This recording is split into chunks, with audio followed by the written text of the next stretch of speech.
This is CBN NewsWatch. And thank you for joining us for this first edition of CBN NewsWatch for Wednesday, September 11th. I'm Ephraim Graham. Ahead today, Republicans score an important victory in North Carolina as President Trump helps them to hang on to a GOP congressional seat in a closely watched special election. 18 years after the deadliest terror attack on U.S. soil, Americans remember the victims of 9/11. 1 week before Israel's national elections, Prime Minister Benjamin Netanyahu promises to annex some key territory. We'll bring you the international reaction. And with the Supreme Court likely to be a major campaign issue in next year's presidential election, we're going to take a look at how the next nomination could be even uglier than the battle before over Brett Kavanaugh a year ago. We've got all those stories and more in this edition of CBN NewsWatch. We want to begin this hour with a widely watched special election in North Carolina, where conservative Republican Dan Bishop won the race for an open congressional seat, defeating Democrat candidate Dan McCready. Bishop is a state senator, and he tied himself tightly to President Donald Trump, who staged an election eve rally for him Monday evening. Tonight, the voters of North Carolina sent a message that shouldn't just be heard within the confines of the 9th District. It should reverberate across this country and in the halls of the Capitol. The voters said no to the radical liberal policies being pushed by today's Democratic Party. Some political analysts consider the race to be a referendum on President Trump as well as a congressional election. 18 years later, Americans across the country will today commemorate the 9/11 terrorist attacks. The anniversary ceremonies honor the nearly 3,000 people killed when hijacked planes rammed into the World Trade Center, the Pentagon, and a field in Pennsylvania on this day back in 2001. Relatives of victims will gather at Ground Zero to honor their lost loved ones. Meanwhile, President Trump is scheduled to join in observance at the Pentagon, where former President George W. Bush, who was president at the time, is due for a wreath-laying ceremony. Vice President Mike Pence will speak at the third attack site near Shanksville, Pennsylvania. A week before the national elections, Israeli Prime Minister Benjamin Netanyahu riled the United Nations, Arab League, and others with a campaign pledge to begin annexing part of the West Bank, which includes the biblical areas of Judea and Samaria. The move comes ahead of the rollout of President Trump's peace plan. CBN Middle East correspondent Julie Stahl brings us the story now from Jerusalem. In a campaign speech to his Likud party, Israeli Prime Minister Netanyahu promised to annex the Jordan Valley and the northern part of the Dead Sea. Today, I'm announcing my intention to apply with the formation of the next government, Israeli sovereignty on the Jordan Valley and northern Dead Sea. The Palestinian Authority considers this area to be part of the West Bank, where it wants to establish a future state. Netanyahu also has plans for Israeli communities throughout the rest of Judea and Samaria. This is a historic opportunity, a one-time opportunity to extend Israeli sovereignty on our settlements in Judea and Samaria, and also on other important regions for our security, for our heritage, and for our future. President Trump is expected to roll out his Israeli-Palestinian deal of the century after the elections. Out of respect for President Trump and out of great trust in our friendship, I will wait to impose Israeli sovereignty over all the settlements until after the presentation of the president's diplomatic plan. The United Nations said unilateral actions would not be helpful to the peace process. Such a prospect would be devastating to the potential of reviving negotiations, regional peace, and the very essence of a two-state solution. Saudi Arabia condemned the move as a serious escalation, and the Arab League held an emergency meeting. The Council is considering this announcement a serious development and a new Israeli aggression through its intention to violate international law, the UN Charter, and the concerned resolutions of the international legitimacy. During his speech, security guards whisked Netanyahu out of the room after sirens sounded when terrorists in Gaza launched 2 rockets at Ashkelon and Ashdod, where he was speaking. Netanyahu later returned to finish his speech. Meanwhile, Israelis have a few more days to decide which one of the more than 30 political parties they'll vote for. I'm not sure yet about which I'm going to decide, but for now it seems like I'm going to go with blue and white. Only Bibi. We have a saying here. Only Bibi. Polls show that the Likud and the blue and white party of Benny Gantz are virtually tied for first place. Following the election, the hard part begins, when the winner works to pull together parties to form a coalition government. Julie Stahl, CBN News, Jerusalem. Back here in the United States, President Trump is looking for a new national security advisor today. 17 months after his third man in the post, John Bolton, is out. The news coming in a tweet Tuesday, the president saying, "I informed John Bolton last night that his services are no longer needed. I disagreed strongly with many of his suggestions. Therefore, I asked John for his resignation, which was given to me this morning." Bolton responded in a tweet saying he wasn't fired, but offered his resignation. The closing contradiction caps off months of contention between the president and Bolton. The latest over the weekend's canceled plans to meet with the Taliban at Camp David as part of Afghan peace talks. I like John Bolton. I think he sees the world for what it is. I've always had a similar view of the threats that we face. But the personal relationship between the president and national security advisor is important. I think the view that there's some public discussions about Bolton being on the other side of meeting with the Taliban probably was a bridge too far. Deputy National Security Advisor Charlie Cooperman will fill in as National Security Advisor until a replacement is named. Coming up, one of the top issues of the 2020 presidential election is likely to be who the next president will appoint to the U.S. Supreme Court. A year ago, we saw one of the most brutal confirmation hearings for the Supreme Court in Senate history. And some analysts who have studied that battle closely are warning the next one could be even worse. John Jessup is going to bring us that story. Stay with us.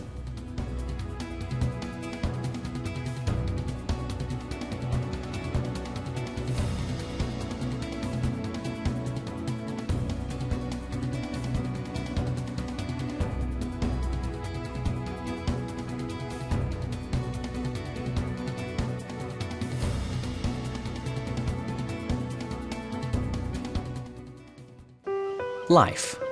It's meant to be lived fully. Jesus said it. I came to give you life. Life to the fullest. Life in your family. Life in your finances. Life in your body, mind, and spirit. Life in your everyday. At CBN.com, we're taking what Jesus said seriously. We're here to help you discover life. Life. Live it fully. CBN.com. Want to be a part of a community that inspires your spiritual growth while winning prizes? The all-new MyCBN app. Connect with the community for prayer and encouragement. Track and set spiritual goals. Enjoy conversation starters with friends and family. And collect points to win prizes. The all-new MyCBN app. A great place to belong. Download the app at cbn.com/mobile. Grow, connect, have fun. The all-new MyCBN app. Watch breaking news, in-depth exclusive stories and programs, from health to entertainment, you won't find anywhere else. The CBN News Channel, a perspective you can trust. Enjoy credible news reporting from around the world. Discover inspiring programs and stories of hope, all in one place, from a Christian perspective. The CBN News Channel, a perspective you can trust. Check your local listings or visit cbnnewschannel.com. Come home to the sounds of Southern Gospel from CBN Radio.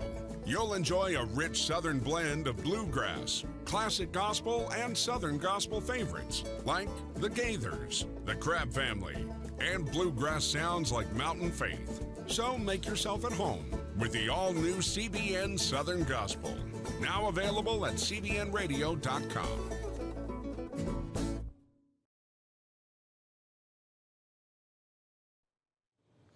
And welcome back. As we said before the break, the Supreme Court is likely to be a top issue in the 2020 presidential election. A year ago, America witnessed a new low in politics with the confirmation hearing of Brett Kavanaugh. And though it may be hard to imagine, it could get even uglier for the next Supreme Court nominee. John Jessup brings us the story. Lawmakers returned this week to a quiet Capitol Hill, a far cry from what it was just a year ago, when the confirmation hearing of Justice Brett Kavanaugh devolved into what many observers called a circus. Mr. Chairman, I think we ought to have this loudmouth removed. This is getting into the twilight zone. Carrie Severino co-authored Justice on Trial, a new book with insider accounts of key players from the White House to the Senate and the Supreme Court. She told CBN News Kavanaugh's confirmation was less about him and more about politicization of the court, a deep public divide, and a well-coordinated effort between special interests, PR teams, and the media. So all of those went together to produce really the worst confirmation process we've seen in American history. While President Trump called for a swift bipartisan vote, the hearings instead moved slowly, filled with sordid allegations of alcohol abuse, assault, and rape. I am here because I believe it is my civic duty to tell you what happened to me. I'm here today to tell the truth.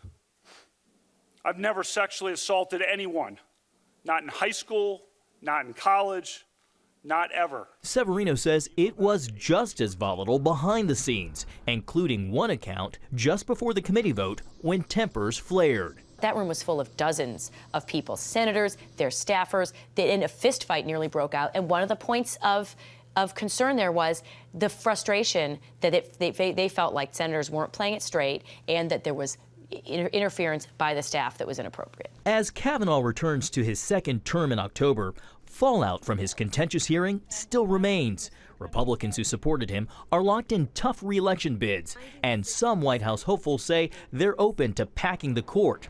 Severino warns filling the next Supreme Court vacancy could actually be worse. What concerns me is, of course, the next seat could be a liberal justice stepping down with Donald Trump making the replacement. And that, if you think Kennedy to Kavanaugh is a shift, you know, a liberal justice, Justice Ginsburg, for example, to a Trump nominee would be a night and day change on the court. And I think we could see the incentives build to have an even more outrageous nomination process. John Jessup, CBN News, Washington.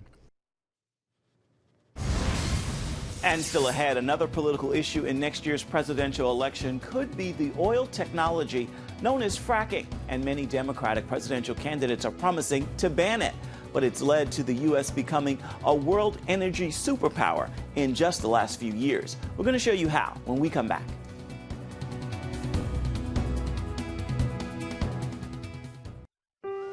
Life. It's meant to be lived fully. Jesus said it. I came to give you life. Life to the fullest. Life in your family. Life in your finances. Life in your body, mind, and spirit. Life in your everyday.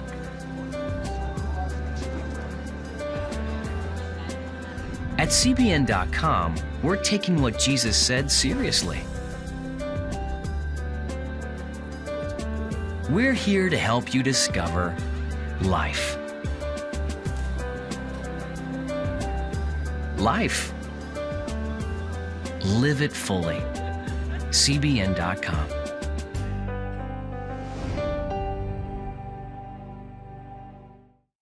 On October 1st, 1961, history was made when a tiny station began transmitting the first signals of the Christian Broadcasting Network. CBN, the Christian Broadcasting Network. And now, a new era has begun with the all-new CBN News Channel.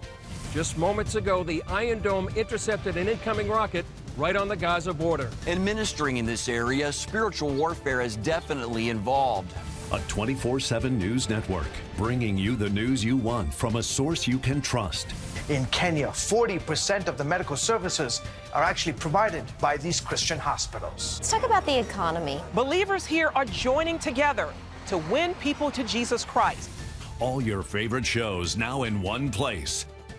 Go to CBNNewsChannel.com to find out how to get the CBN News Channel on your TV all day, every day. CBN News. Many Democratic presidential candidates are running on a promise to ban fracking for environmental reasons, and that could be politically dangerous because the technology has boosted the economies of many swing states, and it's turned the United States into an energy superpower, producing more oil and gas than Russia and Saudi Arabia. It is part of a boom that's happened in just the last few years in a remote region of West Texas. CBN's Heather Sells takes us to the Permian Basin to see how they're making America energy independent. 20 years ago, big oil companies were pulling out of the Permian Basin. Today, it's the reason the U.S. is the #1 oil and gas producing country in the world. The United States, because of what's happening in the Permian Basin, has outpaced Saudi Arabia, it's outpaced Russia. Todd Staples, head of the Texas Oil and Gas Association, met us at the heart of this natural resource gift, an oil field in between Midland and Odessa. The 90,000 square mile stretch straddles West Texas and a small part of New Mexico. In the last 8 years, it has quadrupled its oil production. Today, more than 1 out of every 3 barrels of U.S. oil comes from here. The Permian Basin in West Texas is literally fueling the world today. Oil man Kirk Edwards grew up here and has witnessed the transformation. We had every major here back in the 80s, and during my career, I saw every one of them move out. They all moved to Houston or Dallas and set up shop there, but now you see them coming back. Edwards says it has surprised everyone. Nobody knew 6 or 7 years ago that these formations could produce anywhere kind of this volume of oil that they're doing, and we're getting better at it. What happened? Fracking. The technology blasts tiny holes filled with oil out of the rock and gets to it via horizontal drilling. The rock has always been there. We've always produced it, but it's going horizontal through it now. This technique has found some success in a few U.S. locations, but nothing like the basin. Crude oil production here has doubled in the last 4 years and could rise another 50% over the next 4. But with oil prices relatively low, West Texans don't call this a boom. A boom would be oil prices in the $100 to $150 range. Then things would be going double crazy as they are now, right now. But again, it's more of a manufacturing process, so it's a stable environment right now. Still, that stable environment feels more like a California gold rush. We found this McDonald's billboard in the town of Pecos, which shows you just how badly workers are needed. Up to $18 an hour for starting pay, plus tuition help. We have the nation's lowest unemployment rates in both Midland and Odessa. We've got the hottest housing markets. That includes so-called man camps, designed to house hundreds of oil field workers moving to the basin. Veronica Campos feeds them barbecue at her family's restaurant. Well, we open at 11, and at 10:30 outside we have a line from the door back here. It's about maybe 50 feet. The oil industry operates 6 and often 7 days a week here. The goal: never shut down production. Engineers build redundancy into all their systems, like the 2 gas pipelines here, so that if anything fails, there's a backup and production can continue 24/7. What all this means for everyday Americans: affordable oil and gas for the foreseeable future. The government expects record oil production through the next decade, with high rates continuing another 20 years. Plus, in 2020, the U.S. will become a net energy exporter for the first time in 70 years. That means we will export more energy than we import, a milestone expected to last through 2050. It's been a game changer. It's changed our globe. It's changed the conversation. It's changed the geopolitical environment. This energy dominance also provides both strength and calmness internationally. Economist Nick Loris with Washington's Heritage Foundation says the stability of our oil markets is incredible. If you think about the drone strikes and some of the incidents that have taken place in the Middle East, the collapse of the Venezuelan oil market, there's all sorts of these activities that usually result in some sort of supply shock and subsequently increases in prices. And we really haven't seen that because there's so much oil in the marketplace now, with the United States being the world's largest producer. While this new level of energy security doesn't tend to make the headlines, it's making a difference for Americans, thanks to some very hard workers in Texas who are literally willing to dig deep. Reporting in the Permian Basin, Heather Sell, CBN News. Coming up, our exclusive first look at an upcoming film that's attracting a lot of attention, A Beautiful Day in the Neighborhood, about the life and work of the famous Mr. Rogers from PBS television. We're going to have that for you when we come back. Stay with us.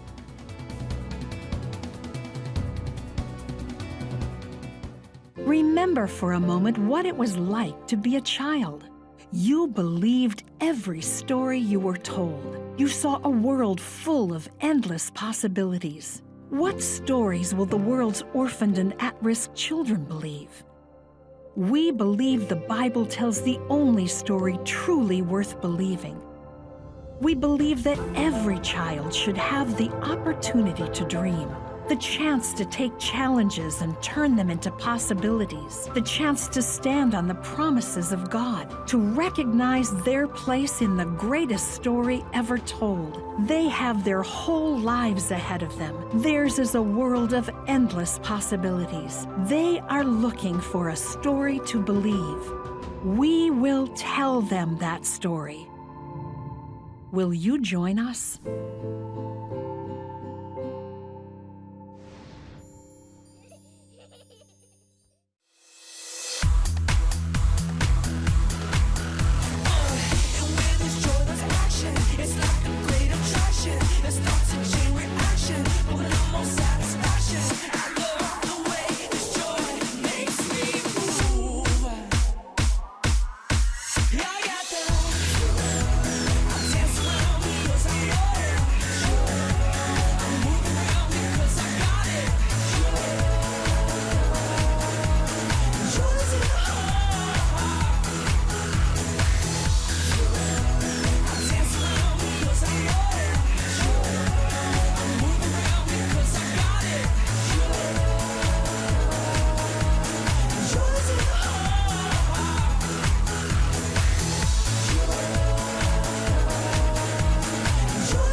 It is a Beautiful Day in the Neighborhood. The feature film about the life and work of Fred Rogers scored rave reviews at the Toronto Film Festival just this weekend. It stars Tom Hanks and doesn't hit American theaters until November, but we've got an exclusive first look at the film from Studio 5 right now. It's a decision we make to release a person from the feelings of anger we have at them. Fred Rogers grew up outside of Pittsburgh, and he dreamed of being a minister. He went to seminary school, and he gave people liberty to explore something deep and vulnerable about themselves. I asked him to pray for me. I figured anyone who is going through what he is going through must be awfully close to God. He had that amazing gift of looking at a person and seeing what that person needed, that he was going to minister to that person. And that person, in this particular case, was me. We are trying to give the world positive ways to deal with their feelings. This piece will be for an issue about heroes. Do you consider yourself a hero? This movie is sort of like an episode of Mr. Rogers for adults. You said it was a play at the plate. Is that what happened to you? I'm here to interview you, Mr. Rogers. Well, that is what we're doing, isn't it? His ability for empathy was enormous. What he could do immediately to any person with any kind of problem, any human condition, was relate to it. He used to say, I think of myself as an emotional archaeologist because I'm fascinated by the stories that people bring. There's a mission there. There's a need to turn the lights on in every human being. Anything human is mentionable. Anything mentionable is manageable. My hope with this film was always that this isn't about telling the story of Mr. Rogers or telling a biopic. I hope that people take a moment to reflect on themselves and their own emotional self and their own emotional well-being and get to reflect on their humanity through watching the movie. which is a bigger challenge to the audience than I think people maybe will be expecting. All these people line up to tell you their problem. It seems like that would be an incredible burden on you. I'm grateful for your compassion. Is it? Okay, let's assume it's a burden on you. There is no normal life that is free from pain. When I think of Fred, I often think of him in terms of what he did every morning, which was pray and think of the people he needed to pray for and write to those people. Cecilia Sherman, Colby Dickerson. Thank you, God. I'm told he got more mail than anybody in the United States. He'd answer all of it. How does it feel to be married to a living saint? If you think of him as a saint, then his way of being is unattainable. You know, he works at it all the time. It's a practice. He's not a perfect person. He has a temper. He chooses how he responds to that anger. My favorite Fred moment is always when Fred did the moment of silence. We'll just take a minute and think about all the people who loved us into being. Just 1 minute of silence.